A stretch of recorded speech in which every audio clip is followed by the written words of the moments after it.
वह आपसे मिलना चाह रही है। She is willing to meet you. Well done. आप बताओगे वह यहाँ नहीं आना चाह रही है। She is not willing to come here. Well done. आप बताओगे क्या तुम उससे बात करना चाह रहे हो। Are you willing to talk to him? आप बताओगे क्या तुम क्रिकेट नहीं खेलना चाह रहे हो। Aren't you willing to play cricket? अरे well done, well done. Hello friends, my name is Jordan and I am an English trainer. So आज मैं आपको विलिंग टू पढ़ाने आया हूँ। क्या दोस्तों, विलिंग टू। अब मैं आपको एक एग्जांपल के माध्यम से समझाता हूँ कि किस तरीके से विलिंग टू का यूज़ किया जाता है। जैसे कि वह आपसे मिलना चाह रहा है, या फिर उसका आपसे मिलने का मन कर रहा है, या फिर उसका दिल कर रहा है आपसे मिलने का, या फिर उसकी इच्छा है आपसे मिलने की। तो इस तरीके के सेंटेंसेस को बनाने के लिए विलिंग टू का यूज़ किया जाता है। ठीक है, चलिए इसको अच्छे से पढ़ते हैं। जैसे कि ये देखो लिखा भी हुआ है विलिंग टू। इसकी पहचान क्या है, ना चाह रहा है, या फिर आप बोल सकते हो ने का मन है, या फिर आप बोल सकते हो ने का मन कर रहा है, या फिर आप बोल सकते हो ने को तैयार है, या फिर इस तरीके का साउंड आ सकता है ने का दिल कर रहा है। तो इस तरीके का कुछ साउंड आएगा या फिर सेंस आएगा वाक्य के अंत में। ठीक है, सो जिस भी वाक्य में इस तरीके का साउंड आए या फिर सेंस आए तो उसे आपको विलिंग टू के माध्यम से बनाना है। ठीक है, चलिए अब कुछ सेंटेंसेस की प्रैक्टिस कर लेते हैं ताकि आपको समझ में आ जाए किस तरीके से विलिंग टू का यूज किया जाता है। ये देखिए, पॉजिटिव सेंटेंसेस बनाने के लिए निम्न स्ट्रक्चर का प्रयोग किया जाता है। तो देखो स्ट्रक्चर भी लिखा हुआ है, सब्जेक्ट प्लस इज या फिर एम या फिर आर, फिर प्लस विलिंग टू, फिर प्लस वर्ब के फर्स्ट फॉर्म का यूज करना है, फिर प्लस ऑब्जेक्ट, उसके बाद आपको फुल स्टॉप लगाना है। याद रखना सब्जेक्ट के बाद आपको हेल्पिंग वर्ब लगाना है, या तो इज या फिर एम या फिर आर, फिर आपको विलिंग टू लगाना है। ठीक है, उसके बाद आपको वर्ब के फर्स्ट फॉर्म का यूज करना है। अब देखो ये इज किसके साथ यूज होता है, एम किसके साथ यूज होता है और आर किसके साथ यूज होता है। इज सिंगुलर सब्जेक्ट के साथ यूज होता है, एम आई के साथ यूज होता है और आर प्लूरल सब्जेक्ट्स के साथ यूज होता है। ठीक है, तो आज ही अब ये पढ़ते हैं सिंगुलर सब्जेक्ट्स क्या हैं और प्लूरल सब्जेक्ट्स क्या हैं। ये देखो सिंगुलर सब्जेक्ट्स दिया भी हुआ है। सिंगुलर सब्जेक्ट्स देखो क्या क्या है सिंगुलर सब्जेक्ट्स हमारे, he, she, it, name, mother, father, brother, boy, girl. यानी कि एक बंदे के बारे में बात की जाए तो वो सिंगुलर सब्जेक्ट है। ठीक है, friend, everyone, everybody, somebody, someone, nobody, no one, parent, person, water, oil, government, group, class, family, army, child. So ये सारे सिंगुलर सब्जेक्ट्स हैं। तो इसके साथ क्या हेल्पिंग वर्ब आएगा, इज। याद रखना सिंगुलर सब्जेक्ट्स के साथ इज यूज होगा। अब इन्हीं सब्जेक्ट्स को यूज करके अगर आप पॉजिटिव सेंटेंस बनाते हो तो इज, उसके बाद विलिंग टू, फिर प्लस वर्ब के फर्स्ट फॉर्म का यूज किया जाता है। और इन्हीं सब्जेक्ट्स को यूज करके जब आप नेगेटिव सेंटेंस बनाते हो तो इज के बाद आपको नॉट लगाना है, फिर विलिंग टू, फिर प्लस वर्ब के फर्स्ट फॉर्म का यूज करना है। मैं आपको एक एग्जाम्पल बता देता हूँ। जैसे कि वह यहाँ आना चाह रही है, वह यहाँ आना चाह रही है, तो she is willing to come here. ठीक है, अब जैसे मैं बोलूँगा कि वह यहाँ नहीं आना चाह रही है, नेगेटिव सेंटेंस, तो she is not willing to come here. I guess आपको समझ में आ चुका होगा। आज ही प्लूरल सब्जेक्ट्स पढ़ लेते हैं। ये देखो प्लूरल सब्जेक्ट्स लिखा भी हुआ है, यू, वी, दे, यानी कि एक से ज़्यादा बंदों के बारे में बात करते हो आप, या फिर एक से ज़्यादा चीज़ों के बारे में बात करते हो, तो उन सारे सब्जेक्ट्स को आपको प्लूरल सब्जेक्ट्स में कंसिडर करना है। ठीक है, friends, boys, girls, these students, those children, people, parents. तो ये सारे प्लूरल सब्जेक्ट्स हैं। तो इसके साथ हमेशा प्लूरल हेल्पिंग वर्ब यूज होगा, आर। ठीक है, तो इसके साथ कौन सा हेल्पिंग वर्ब यूज होगा, आर। तो इन्हीं सारे सब्जेक्ट्स को यूज करके जब आप पॉजिटिव सेंटेंस बनाओगे तो आर, फिर प्लस विलिंग टू, फिर प्लस वर्ब के फर्स्ट फॉर्म का यूज करना है आपको। फिर इन्हीं सारे सब्जेक्ट्स को यूज करके जब आप नेगेटिव सेंटेंस बनाओगे तो आर के बाद आपको नॉट लगाना है, फिर उसके बाद विलिंग टू, फिर प्लस वर्ब के फर्स्ट फॉर्म का यूज करना है। क्लियर हो गया होगा आई गेस आपको। मैं आपको एक एग्जाम्पल बता देता हूँ। जैसे कि हमारा वहां जाने का मन कर रहा है, तो पॉजिटिव सेंटेंस है तो we are willing to go there.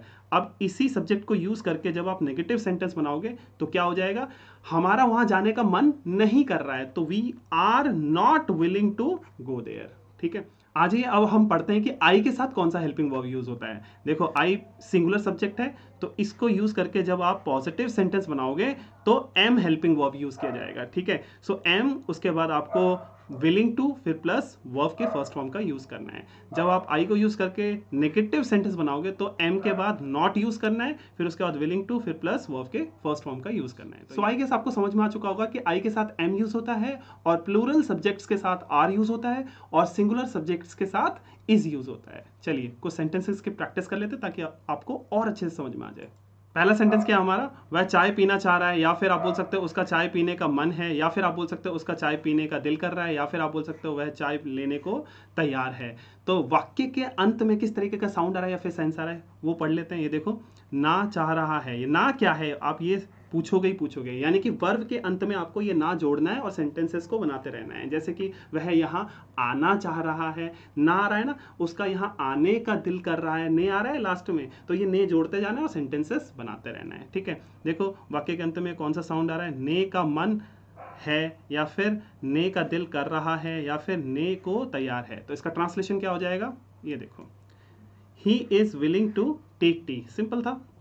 देखो यहाँ पर ही क्या है, सिंगुलर सब्जेक्ट है, इसलिए इज आ रहा है। ठीक है, उसके बाद आपको विलिंग टू लगाना है, देन उसके बाद वर्ब के फर्स्ट फॉर्म का यूज करना है। आ जाइए नेक्स्ट सेंटेंस पढ़ते हैं। मैं गिटार बजाने को तैयार हूँ, या फिर आप बोल सकते हो मैं गिटार बजाना चाह रहा हूँ, या फिर आप बोल सकते हो मेरा गिटार बजाने का मन है। तो सारे ही सेंटेंसेस का मीनिंग सेम है। इसका ट्रांसलेशन क्या हो जाएगा, I am willing to play the guitar. Clear है। आ जाइए नेक्स्ट सेंटेंस पढ़ते हैं। वह मुझसे मिलना चाह रही है, इसका ट्रांसलेशन क्या हो जाएगा, she is willing to meet me. Clear है। आज नेक्स्ट सेंटेंस पढ़ते हैं। दिव्यांश पैसा कमाना चाह रहा है, तो इसका ट्रांसलेशन क्या हो जाएगा, Divyansh is willing to earn money. आज नेक्स्ट सेंटेंस पढ़ते हैं। उनका स्कूल जाने का मन है, तो इसका ट्रांसलेशन क्या हो जाएगा, they are willing to go to school. Clear है। आज नेक्स्ट सेंटेंस पढ़ते हैं। तुम्हारे दोस्तों का मेरे साथ रहने का मन है, या फिर आप बोल सकते हो तुम्हारे मित्र मेरे साथ रहने को तैयार हैं, या फिर आप बोल सकते हो तुम्हारे मित्र मेरे साथ रहना चाह रहे हैं। तो सभी सेंटेंसेस का मीनिंग सेम है। आज इसका ट्रांसलेशन कर लेते हैं। Your friends are willing to stay with me. Clear है। आज नेक्स्ट सेंटेंस पढ़ते हैं। मैं तुम्हारी मदद करना चाह रहा हूं, तो इसका ट्रांसलेशन क्या हो जाएगा, I am willing to help you. Clear है। आज नेक्स्ट सेंटेंस पढ़ते हैं। उसका मेरे पिताजी से माफी मांगने का मन है, या फिर आप बोल सकते हो वह मेरे पिताजी से माफी मांगना चाह रहा है, तो इसका ट्रांसलेशन क्या हो जाएगा, he is willing to apologise to my father. ठीक है, ये याद रखना, अपोलोजाइज के बाद टू लगता है। आज अब हम नेगेटिव सेंटेंसेस पढ़ लेते हैं। नेगेटिव सेंटेंसेस बनाने के लिए निम्न स्ट्रक्चर का प्रयोग किया जाता है। देखो स्ट्रक्चर भी लिखा हुआ है, सब्जेक्ट प्लस इज या फिर एम या फिर आर, उसके बाद आपको नॉट लगाना है, पहले भी मैं आपको समझा ही चुका हूं। फिर आपको विलिंग टू लगाना है, फिर प्लस वर्ब के फर्स्ट फॉर्म का यूज करना है, देन उसके बाद ऑब्जेक्ट। ठीक है, तो ये समझ में आ गया। हेल्पिंग वर्ब के बाद आपको नॉट लगाना है। ठीक है, तो कुछ सेंटेंसेस की प्रैक्टिस कर लेते हैं ताकि आपको समझ में आ जाए। देखो पहला सेंटेंस क्या है हमारा, वह मुझसे हाथ मिलाने को तैयार नहीं है, या फिर आप बोल सकते हो वह मुझसे हाथ नहीं मिलाना चाह रहा है। तो लास्ट में साउंड क्या आ रहा है या फिर सेंस क्या आ रहा है, ने को तैयार है या फिर ना चाह रहा है। तो इसकी वजह से क्या आएगा दोस्तों, इज या फिर एम या फिर आर फिर प्लस विलिंग टू। क्योंकि ये नेगेटिव सेंटेंस है इसलिए इज या फिर एम या फिर आर के बाद नॉट लगाना है, उसके बाद विलिंग टू लगाना है। ठीक है, चलिए इसका ट्रांसलेशन कर लेते हैं। She is not willing to shake hands with me. ठीक है, सब्जेक्ट क्या है, सिंगुलर सब्जेक्ट है यहाँ पर, इसकी वजह से इज आ रहा है, ये थोड़ा ध्यान रखना। ठीक है, तो she is not willing to shake hands with me. Clear है। आज ये नेक्स्ट सेंटेंस पढ़ते हैं। वह आपके बच्चों का देखभाल नहीं करना चाह रहा है, तो इसका ट्रांसलेशन क्या हो जाएगा दोस्तों, he is not willing to take care of your children. Next sentence है हमारा, मैं उस समस्या पर चर्चा नहीं करना चाह रहा हूं, या फिर मेरा उस समस्या पर चर्चा करने का मन नहीं है। चलिए इसका ट्रांसलेशन क्या हो जाएगा, I am not willing to discuss that problem. Clear है। आज ये नेक्स्ट सेंटेंस पढ़ते हैं। उनका यहाँ पर रहने का मन नहीं है, तो इसका ट्रांसलेशन क्या हो जाएगा, they aren't willing to live here. आज ये नेक्स्ट सेंटेंस पढ़ते हैं। माधव उससे अपनी सगाई की घोषणा करने को तैयार नहीं है, तो इसका ट्रांसलेशन क्या हो जाएगा, Madhav is not willing to announce his engagement to her. Clear है। आज अब इंटरोगेटिव सेंटेंसेस पढ़ लेते हैं। इंटरोगेटिव सेंटेंसेस बनाने के लिए निम्न स्ट्रक्चर का प्रयोग किया जाता है। ठीक है, तो देखो स्ट्रक्चर भी दिया हुआ है, इज या फिर एम या फिर आर फिर प्लस सब्जेक्ट, यानी कि सब्जेक्ट से पहले आपको हेल्पिंग वर्ब लगाना है, फिर प्लस विलिंग टू, फिर प्लस वर्ब के फर्स्ट फॉर्म का यूज करना है, फिर प्लस ऑब्जेक्ट, उसके बाद आपको क्वेश्चन मार्क लगाना है। ठीक है, आई गेस आपको समझ में आ गया होगा। आज ये सेंटेंसेस की प्रैक्टिस कर लेते हैं।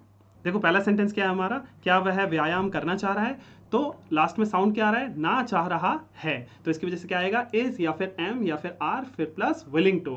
क्योंकि ये इंटरोगेटिव सेंटेंस है, क्या की वजह से इज या फिर एम या फिर आर सब्जेक्ट से पहले आएगा, उसके बाद विलिंग टू आएगा। क्लियर हो गया। और इज एम आर ये किस पर डिपेंड करता है, सब्जेक्ट के ऊपर। सब्जेक्ट अगर सिंगुलर है तो इज, प्लूरल है तो आर, और आई से बना रहे हो तो एम। क्लियर हो गया। तो आज ये इसका ट्रांसलेशन कर लेते हैं। Is he willing to exercise. आज ये नेक्स्ट सेंटेंस पढ़ते हैं। क्या आप उस किताब को पढ़ना चाह रहे हो? तो इसका ट्रांसलेशन क्या हो जाएगा? Are you willing to read that book? Next sentence पढ़ते हैं। क्या वह अपना जन्मदिन मनाना चाह रही है? तो इसका ट्रांसलेशन क्या हो जाएगा? Is she willing to celebrate her birthday? आ जाइए नेक्स्ट सेंटेंस पढ़ते हैं। क्या वह उसे देखना चाह रहा है? तो इसका ट्रांसलेशन क्या हो जाएगा? Is he willing to look at her? आ जाइए नेक्स्ट सेंटेंस पढ़ते हैं। क्या आपका मेरे साथ डांस करने का मन है? या फिर आप बोल सकते हो क्या आप मेरे साथ डांस करना चाह रहे हो? तो इसका ट्रांसलेशन क्या हो जाएगा? Are you willing to dance with me? ठीक है, आज ये अब नेगेटिव इंटरोगेटिव सेंटेंसेस को पढ़ लेते हैं।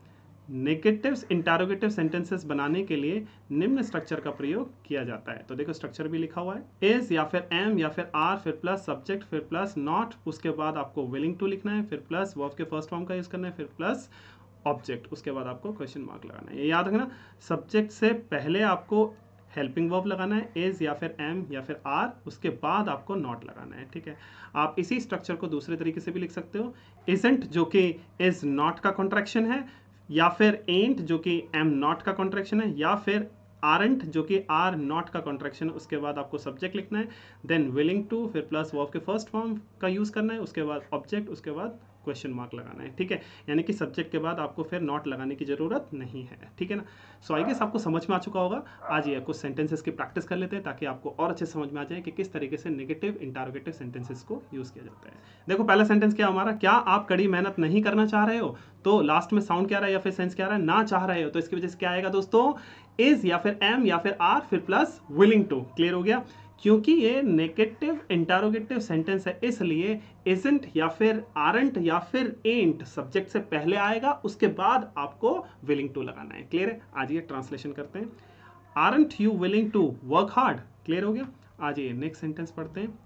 क्या वह धूम्रपान नहीं करना चाह रहा है? तो इसका ट्रांसलेशन क्या हो जाएगा? Isn't he willing to smoke? आप इसको दूसरे तरीके से भी लिख सकते हो, इज ही नॉट, नॉट आप बाद में भी लगा सकते हो। ठीक है, is he not willing to smoke? ठीक है, तो इस तरीके से भी लिख सकते हो। आज ये नेक्स्ट सेंटेंस पढ़ते हैं। क्या उसका सच बोलने का मन नहीं है? तो इसका ट्रांसलेशन क्या हो जाएगा? Isn't she willing to speak the truth? ठीक है, आज ये नेक्स्ट सेंटेंस पढ़ते हैं। क्या वे तेज नहीं दौड़ना चाह रहे हैं? या फिर क्या वे तेज दौड़ने को तैयार नहीं है? तो इसका ट्रांसलेशन क्या हो जाएगा? Aren't they willing to run fast? आज ये नेक्स्ट सेंटेंस पढ़ते हैं। क्या कार्तिक फुटबॉल नहीं खेलना चाह रहा है? तो इसका ट्रांसलेशन क्या हो जाएगा? Isn't Kartik willing to play football? I guess आपको समझ में आ चुका होगा किस तरीके से विलिंग टू का यूज किया जाता है। Next time again I will come with different video with different concept. Thank you so much.